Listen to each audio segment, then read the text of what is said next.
सहेली बनी सौतन। जब श्रीदेवी ने तोड़ दिया था मोना कपूर का दिल, कहती थी दुश्मन भी ना करे जो दोस्त ने किया है। चलिए आज आपको इस वीडियो में बताते हैं कि कैसे इस रूप की रानी ने अपनी ही सहेली का घर उजाड़ दिया था। उससे जानने से पहले हमारे चैनल को लाइक, शेयर एंड सब्सक्राइब करें और वीडियो में लास्ट तक बने रहें। Mona Kapoor death anniversary. बोनी कपूर की पहली पत्नी और अर्जुन अंशुला की मां मोना शौरी यानी मोना कपूर को गुजरे हुए 11 साल हो चुके हैं। मोना ने खुद से 10 साल बड़े बोनी कपूर से शादी की थी, लेकिन 2 बच्चों की मां बन चुकी मोना को इस बात का कभी अंदाजा नहीं था कि कभी उनकी दोस्त ही उन्हें ऐसा जख्म दे देगी कि जिसे वह उम्र भर भूल नहीं पाएंगी। दिवंगत अभिनेत्री श्रीदेवी और उनके फिल्म निर्माता पति बोनी कपूर के बारे में कौन नहीं जानता है। अभिनेत्री बोनी कपूर से पहली शादी को लेकर खूब चर्चा में थी, लेकिन बोनी कपूर की पहली पत्नी मोना शौरी के बारे में कम ही लोगों को पता होगा। बोनी कपूर ने श्रीदेवी से पहले मोना कपूर से शादी की थी, जिनके 2 बच्चे हैं, अर्जुन कपूर और अंशुला कपूर। मोना कपूर का मार्च 2012 को कैंसर के चलते निधन हो गया था। आज मोना कपूर की पुण्यतिथि पर आपको उनसे जुड़ी कुछ खास बातें बताने जा रहे हैं। मोना कपूर ने अपने निधन से पहले अपनी जिंदगी में कई दुख झेले। एक जो उनकी जिंदगी का सबसे बड़ा दुख था कि उनके पति यानी बोनी कपूर ने दूसरी शादी मोना से साल 1983 में अपने से 10 साल बड़े बोनी कपूर से शादी की थी। जब मोना ने बोनी से शादी की थी तब उनकी उम्र महज 19 साल और बोनी कपूर की उम्र 29 साल थी। जहां मोना का घर परिवार बच्चों संभालने में व्यस्त रहती थी, वहीं बोनी इंडस्ट्री में अपनी पहचान बना चुके थे। इसी बीच मोना और बोनी की जिंदगी में श्रीदेवी की एंट्री हुई। देखते ही देखते सब कुछ बदल गया। श्रीदेवी के आने के बाद बदली मोना कपूर की जिंदगी। मीडिया रिपोर्ट्स के अनुसार कभी मोना और श्रीदेवी बहुत अच्छी दोस्त हुआ करती थीं। कहा जाता था कि कुछ समय पहले श्री मोना के घर पर आकर रुकी थी, लेकिन कौन जानता था कि मोना की जिंदगी में यही दोस्ती तूफान लाने वाली थी। बोनी ने जब श्रीदेवी की नजदीकियां बढ़ती तो दोनों की दोस्ती में गहरी दरार आ गई। श्रीदेवी को स्क्रीन पर देखते ही दिल दे बैठे थे बोनी कपूर। कहा जाता है कि जब बोनी कपूर ने श्रीदेवी को स्क्रीन पर देखा था, पहली नजर में ही वह उन पर दिल हार बैठे थे।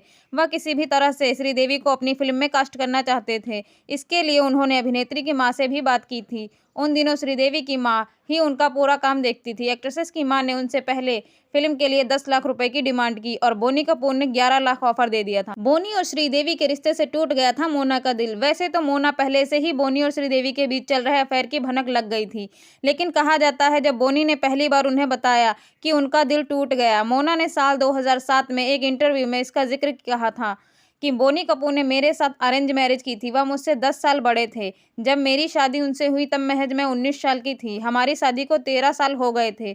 जब मुझे पता चला कि वह किसी और से प्यार करते हैं तो मुझे यह सुनकर बहुत बड़ा धक्का लगा था। इस रिश्ते को दूसरा मौका देने के लिए कुछ नहीं था, क्योंकि श्रीदेवी प्रेग्नेंट हो गई थी। मुझे इससे बाहर निकलना ही बेहतर लगा।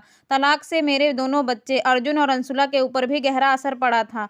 दोनों को स्कूल में अक्सर ताने सुनने को मिलते थे, जिससे वह काफ़ी ज़्यादा परेशान हो गए थे, लेकिन बाद में दोनों ने इसका डटकर सामना किया। कहा जाता है कि अर्जुन और अंशुला श्रीदेवी को बिल्कुल पसंद नहीं करते, इसलिए उन्होंने कभी अभिनेत्री को अपनी मां का दर्जा नहीं दिया। बोनी कपूर की पहली पत्नी मोना शौरी ने एक इंटरव्यू में यह भी कहा था कि जिसे दोस्त बनाकर आप धोखा देते हैं, उसके लिए ऐसा नहीं सोच सकते आप। मोना शौरी मुंबई के सबसे बड़े रेडी टू शूट स्टूडियो की सीईओ बन गई थी। अपने कार्यकाल में उन्होंने सफलतापूर्वक बिजनेस, एड्स और मशीन एक्सपोर्ट्स संभाला। एफसीएल के निर्देशन के रूप में वह फिल्म शीशा के लिए प्रोडक्शन को कोऑर्डिनेट भी किया था। मोना ने सन 2005 में इंडियन टेली अवार्ड्स के जूरी मेंबर्स के रूप में भी काम किया। उन्होंने हेरा फेरी, युग, विलायती बाबू जैसे सफल टेलीविजन शोज का निर्माण किया। युग को दर्शकों और मीडिया और प्रायोजकों द्वारा व्यापक रूप से सराहा गया था। साल 1983 में मोना और बोनी की शादी की थी। साल 1985 में उन्होंने बेटे अर्जुन कपूर को जन्म दिया और 1987 में बेटी अंशुला कपूर का जन्म हुआ था।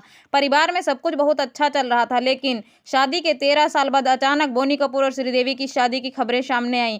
तब मोना के पैरों तले से जमीन खिसक गई। उन्हें एहसास हुआ कि उनका घर अब बिल्कुल ही टूट चुका है। देवी और बोनी कपूर की शादी से बेहद दुखी हुई थी मोना, बिल्कुल डिप्रेशन में चली गई थी। साल 2007 में एक इंटरव्यू में बोनी के साथ मेरी अरेंज मैरिज हुई थी। गौरतलब है कि मोना और श्रीदेवी बहुत अच्छी सहेलियां हुआ करती थी, लेकिन बोनी कपूर के साथ श्रीदेवी की शादी ने उन्हें झकझोर कर रख दिया था।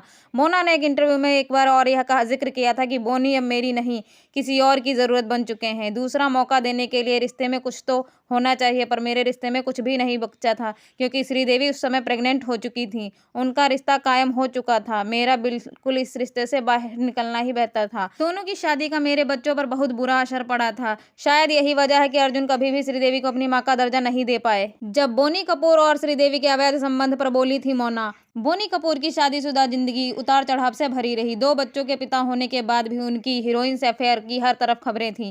शॉकिंग बात यह थी कि बोनी कपूर की पत्नी मोना इस बात का सराहा कदम लगा। मां को परेशान देखकर बच्चे अर्जुन और अंशुला की नजर में भी पिता बोनी कपूर सौतेली मां श्रीदेवी गुनहगार बन गए थे। मोना और श्रीदेवी अब दोनों ही इस दुनिया में नहीं हैं। सोशल मीडिया पर बोनी कपूर की पहली पत्नी का इंटरव्यू, इसमें उन्होंने अपने पति की दूसरी शादी पर बात की थी, जो कि काफी ज्यादा वायरल हुआ था जब श्रीदेवी की मृत्यु हुई। इसमें मोना कपूर ने कहा था कि मेरे लिए सम्मान पहले है। दूसरा रिश्ता एक ऐसी चीज होती है जिसके बारे में कोई नहीं सुनता या पढ़ता, लेकिन जब ये मेरे साथ हुआ तो उसमें वक्त मेरी शादी खत्म हो चुकी थी। मेरे लिए सम्मान सबसे पहले है, प्यार बाद में। जैसे हम बड़े होते हैं कभी कभी चेंज भी होता है। बोनी कपूर को भी मेरी नहीं किसी और की जरूरत थी, इसीलिए दूसरा मौका देने के लिए कुछ नहीं बचा था, क्योंकि श्रीदेवी एक बच्चे के साथ साथ उनका रिश्ता कायम हो चुका था। मेरे लिए अलग हट जाना ही सबसे बड़ा स्टेटमेंट था। उस वक्त पर मेरे परिवार ने दिया था मेरा साथ। मेरा परिवार जिसमें मेरे पिता, मेरी माँ और मेरी बहन शामिल थे, सबने मुझे बहुत सपोर्ट किया था। वे बोले चाहे तुम रो, अपने जख्मों पर मरहम लगाओ वगैरह,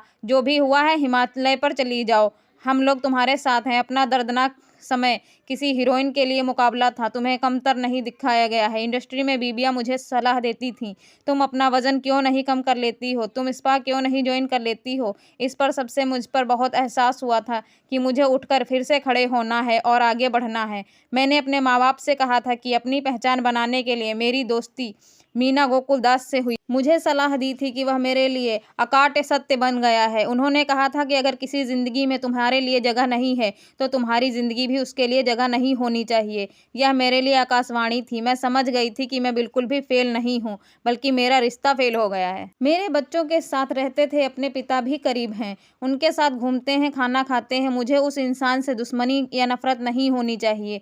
यह बहुत निर्दयी है। और अब बच्चों को दूर उनसे क्यों रखूं? पिता की जगह नहीं ले सकती मैं, क्योंकि एक मर्द की तरह मैं नहीं सोच सकती। मैं चाहती हूँ कि खुश रहें। आखिरकार मैं अपनी जिंदगी दी है ताकि खुश रह सके। मैं अपने जीवन में एक मर्द की कमी कभी महसूस नहीं करती हूँ। मेरे लिए सब कुछ बहुत खूबसूरत रिश्ते हैं। एक रिश्ता 4 साल तक भी नहीं चल सका, लेकिन शादी में इंटरेस्टेड नहीं हूँ, क्योंकि इनसे इंसान पर इमोशनल बैगेज आ जाता है, जिससे मर्द जरूरी नहीं है कि हमेशा समझें। आप मुझे दर्द नहीं दे सकते, मेरी झोली भरी है।